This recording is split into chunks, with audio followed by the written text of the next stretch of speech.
Good day, Mr. and Mrs. Front Porch. We are here once again. The Tangent. Today's topic, I worked at Court TV many years ago, and one of the first big trials that we covered that didn't involve celebrities were the Menendez brothers. And there seems to be a renewed interest in the Menendez brothers these days. And I look back at it fondly because I was cutting my teeth as like an editor, producer kind of thing, picking sound bites out. And these guys, they gave good sound bites, I must say. The Menendez brothers, of course, famously killed both of their parents. They were rich kids from Beverly Hills, I believe, or at least around there. Well, they lived in Princeton first. Yes. They were raised in Princeton, New Jersey, and then moved out to L.A. Jose, the father, big time music executive with RCA and then with Live Entertainment. Mm-hmm. And Lyle and Eric were the Menendez brothers. Lyle was the he was the one that the girls seemed to dig, even though he was a murderer. He had he had his little fan club. He even got married in prison. Eric, a little more unsure of himself. Eric, in high school, apparently excelled at tennis. He wasn't a very good student, but he was on the junior tennis circuit and was damn good at it. But one day they just up and decided, let's kill mom and dad. And they shotgunned them to death, and it was brutal. I mean, like the mother was crawling across the floor moaning while Lyle ran out to the car to get more ammunition. Now, you think he would have thought about that ahead of time. Went out to the car, came back, and got her, I think, in the face. And Dad's final blow was to the head. They weren't arrested right away. It took like 6 months. And it was the spending spree that they went on. They went off to have a good time spending mom and dad's money because they had quite an estate. And they lived lavishly. And it was then when the police started looking for them and were looking at them.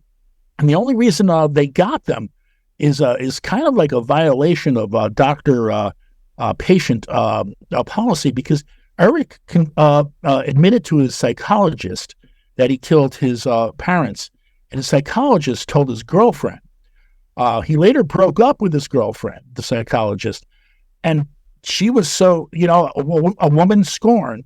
She took that information and went to the authorities, and then bang, zoom, the boys are on trial. The first trial is... But wait, Jonesy, there's something else that has to happen in order for those confessions to come in with the therapist. Is that Lyle, and you got to look at the dynamics between the brothers. And you were right. Eric is Fredo. He's the weak one. Lyle is Sonny, the hothead. That's who these two brothers are. And Lyle allegedly, but I guess the judge believed it, threatened the therapist. He said, "If you tell anybody, I'm going to kill you." And with that, the patient, doctor privilege in the way the judge called it, and the appellate courts held it up, was then severed, and the confessions, which were recorded, probably on tape back then. It wasn't recorded on tape. So powerful evidence.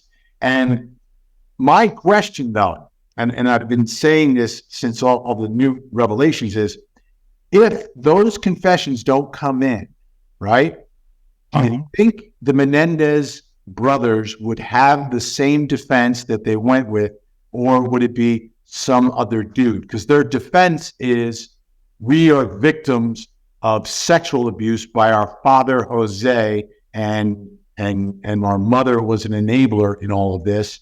Right. Versus, would they have said, no, it wasn't us, it was somebody else? It's interesting, but it seems as though you don't believe that Eric was indeed molested. No. But I'm wondering if they would have admitted to the killings and said, "This is why we did it," right? Yeah. So, them being molested and them being guilty of murder, a lot of people look at it like, well, if they're molested, then they're not guilty of murder. No, I think there's a little separation. I think there's a little more nuance to it, but clearly when the trial first happened, I mean, it divided the country and really down gender lines. All the women were saying, no, these boys are not guilty, and we believe them. And the men were saying, come on, they're the murderers. The prosecutor, I can't believe this, but I read it today. I brushed up on it a little bit. She said that a man cannot be raped because he does not have the tools for such an act. And I can't believe she said that. And I don't know which trial, the one where the jury was hung, the first one, or the second one. If it was the second one where they were found guilty, I mean, that's a major blow to me against the prosecutor for saying such a thing. Yeah, well, times are different. If this trial was today, what a different trial. What a different trial. If you're funny, you should say that.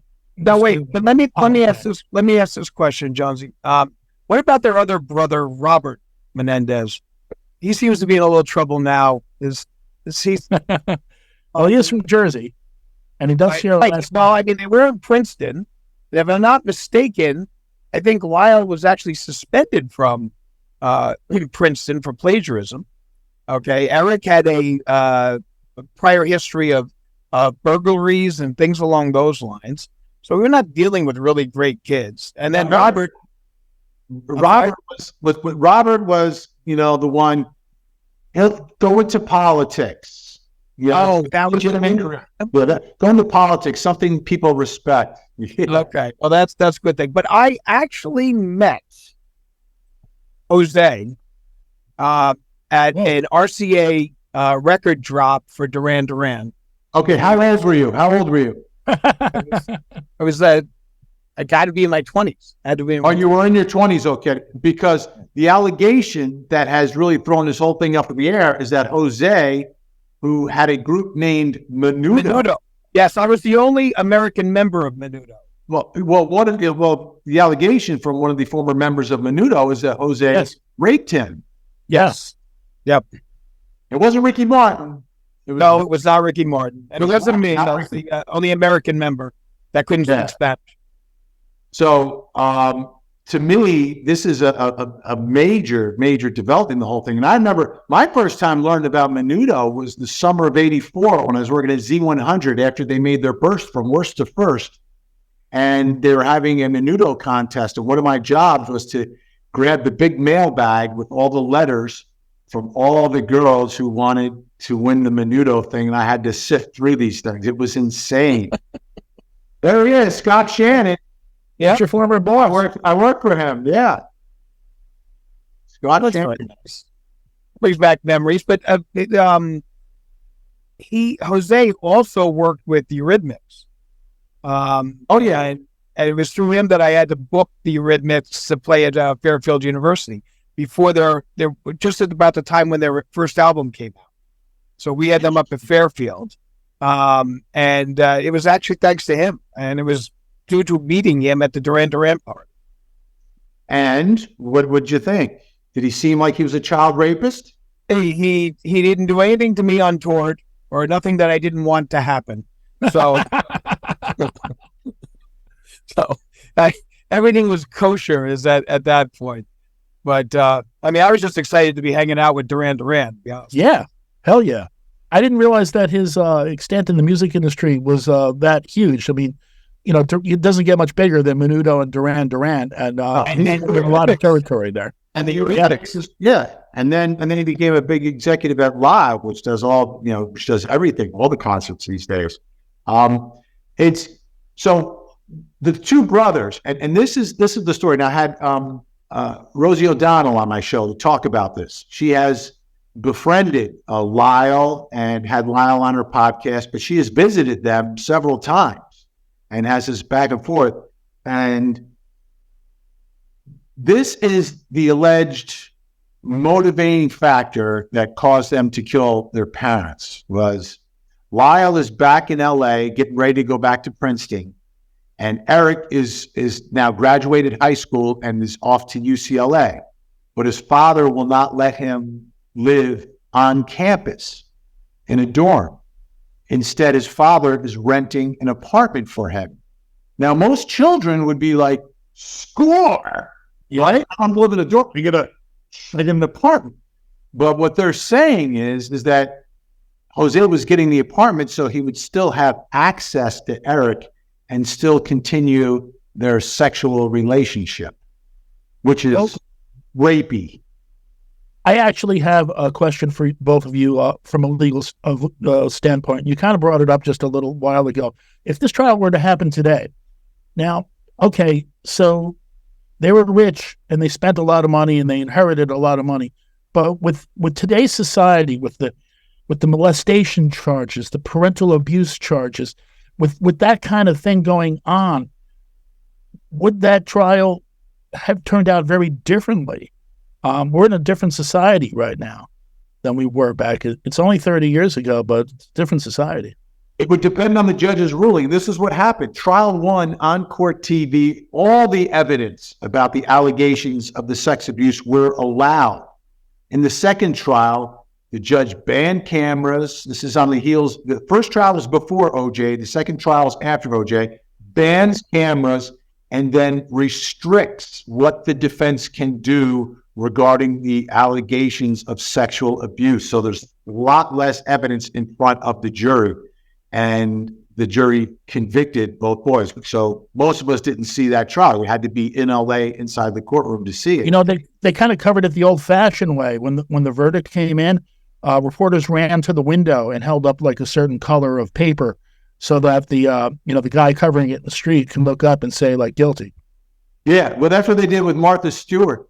The people were running out with scarves and waving them, and then half of the networks got the verdict wrong in Martha Stewart because because there were like 8 counts, and there were lesser included counts, so it wasn't a simple like guilty, not guilty, and there was no way to do it with the series of scarves and hand signals and everything, and everyone just wants to be first rather than just be correct like Court TV was. Well, I do think, but given the sensitivity towards the sexual harassment aspect of things, that it would be perhaps maybe a closer call as to the verdict. But there's really, once that confession came in, I mean, they were gone. And what they ended up doing after the murders was unbelievable. But wait. What if the jury hears about Jose raping Menudo? What if the jury gets into... Well, that would never have came in. The raping of the Menudo would never have come in. Well, that would never... How about this? How about a letter from Eric to his cousin prior to the murders talking about his father? I don't think that would come in. It would look like it's premeditation. It actually shows this... It's ahead of time. It's months ahead of time. But not talking... But even months ahead of time, Vin. The defense isn't permitted to put that in? I don't think they're going to be able to. They weren't permitted to put that in on the second trial? It didn't exist. It didn't exist till 2018. Oh, but Eric did tell that woman that he was molested. Yeah. He had testimony from a cousin. That cousin is dead now, but that cousin had a letter. And after the cousin died, his aunt found the letter. She held on to it until like 2018 when she gave it to Barbara Walters. It's not what they ended up doing, the way they set this thing up. Okay, the execution and the whole 9 yards. I mean, when the police came to that scene, I mean, I think they shot the father 15 times with a shotgun. Oh, they shot the kneecaps. The kneecaps. They took him out in the kneecaps. They tried to make it look like a mob hit. Right? And it looked like a man. This was the brilliant move, right? This is the brilliant move. It looks like it's a mob hit or drug cartel, whatever it is, right? And then the brothers hired bodyguards. Ooh. Very smart. Right. Because we're scared. Until you get caught, right? When you get caught, now it makes it like it's elaborate plan. But at the time, it's like, oh, we're in fear for our life. We better hire some bodyguards. We got money. Let's do it. Now, if I'm not mistaken, at the time of the trial, were there like 3 tapes that were submitted for evidence? The court didn't let in the third. I don't remember though what was on the third tape that that this prosecution wanted to get in. So I mean that they did get somewhat of a break with regards to the evidence rule. by only allowing in 2 of the tapes. But the one tape that they allowed in was him basically confessing to the murder. Yeah. And that shouldn't, at this point, that shouldn't be a problem, because what they're saying is their argument now is they're trying to get it reduced to manslaughter. They're making motions in front of the court. They've lost all their appeals, but using this new evidence, the Menudo rape and the letter, trying to convince the judge that this is manslaughter, and not on the theory of like heat of passion. It's imperfect self-defense that they, and I looked at imperfect self-defense in California, and it's, you have to truly believe there's an imminent threat to you, and that's why you're defending yourself. It doesn't have to be reasonable to like you or Jonesey. It just has to be a true belief. Like Lyle and Eric truly believed that there was this imminent threat to their lives. And that's the argument they're making. I think you could arguably make the argument about the murder of Jose, but if you shoot Jose, what is the imminent threat from Kitty? Like, what is she going to do to an 18-year-old and a 21-year-old man? What is the threat to Lyle? I mean, the threat to Eric is continued molestation, rape. Right. What is the threat to Lyle? No, but you can use the defense to defend yourself or defend others. So the argument is that Lyle, Sonny, the hothead, is coming in at Fredo, the weak one, from Jose, the abuser. And Lyle felt if he went back to Princeton and left him there, he would have continued to abuse him and eventually kill Eric. That's a good mob name, Jose the Abuser. Hey, yeah, what would be your mob name if you were in the mafia? My name? Well, that's a tough one. I gotta think about that. Next edition of I'd be the stallion. I'd be Jonesy Two Hats. I'd wear 2 hats at all times. Jonesy Two Hats. No, I gotta think of that. I've never been asked that question before. I'd be Vinnie Sugar, the diabetic. Vinnie Sugar.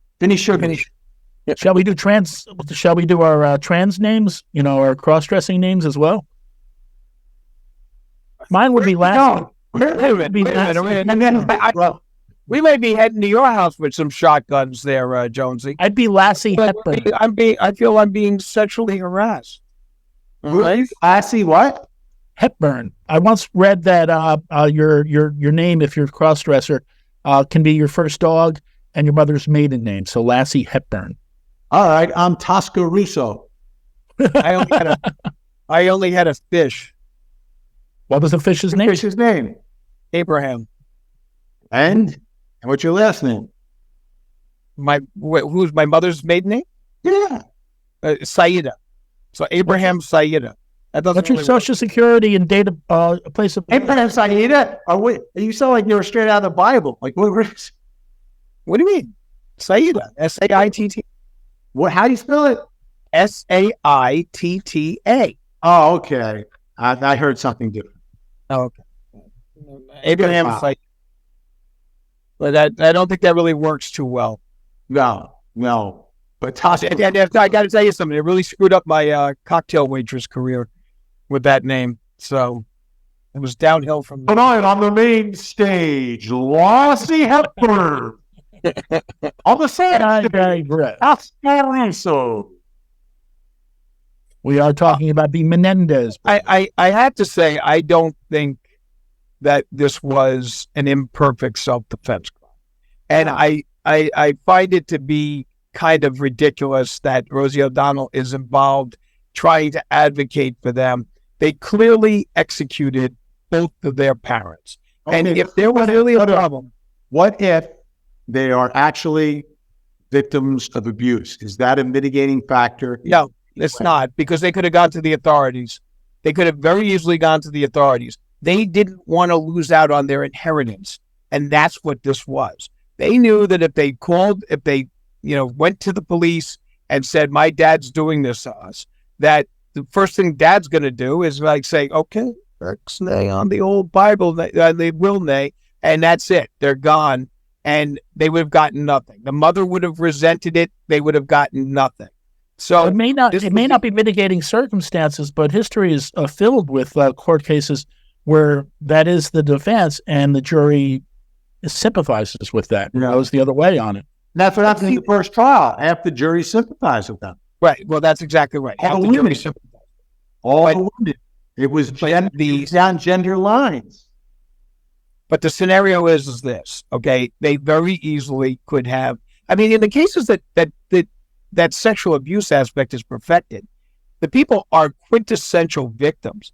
Both these guys were manly men of decent, good-looking, strong athletes.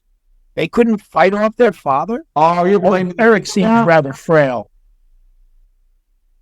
They weren't frail by any stretch of the imagination. Maybe they were like Fredo from the standpoint of, I mean, if I was getting oranges, I wouldn't have liked to have him taking care of the car and fumbling with the pistol when they were shooting at me. But nonetheless, these are two athletes. Those 30 guys that took care of themselves, were in shape, and the whole 9 yards. Doesn't make sense to me.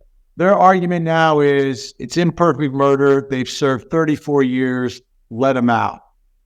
Does Lassie Hepburn think the boy should be released? There's no original name for a dog, too, by the way, Jonesy. It was a collie. Come up with that one. I had never heard that one before. He was a border collie. No, I don't think that they should get out on those grounds. I don't know if they're ever up for parole or anything like that. But it's life without. It's life without. Okay, because Al has stated that imprisonment should be about rehabilitation and all that kind of stuff. But what they did was brutal. So I don't see a way out for them. However, I think if that trial happened today, with if the sexual charges were allowed to come in, I think maybe they walk.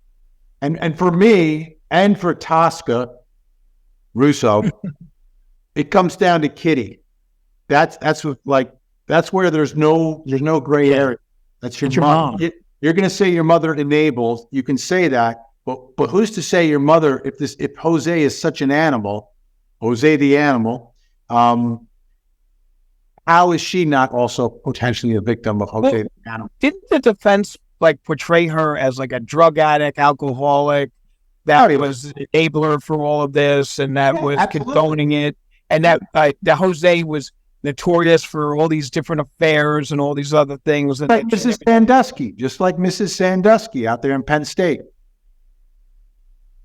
I met him too, by the way. How old were you for that meeting? Was he recruiting you for the defensive line? No. That wasn't recruiting me for the defensive line. It was actually at a book signing. He had written a book, which I will bring it out on our next edition and show you the title. And if there was ever a more ironic name for a book, it is this one. What was it? I'm not going to say it now. Look, we gotta be able to keep people coming back. Okay. So we got a little cliffhanger aspect on this. Absolutely. So, Jonesy, I like the topic. So why don't you take us away? We're away. Next week, next edition, I will bring up the Sandusky book title. He always gets the last word, always. No, he doesn't. Say good night, Vinnie. Good night, Vinnie.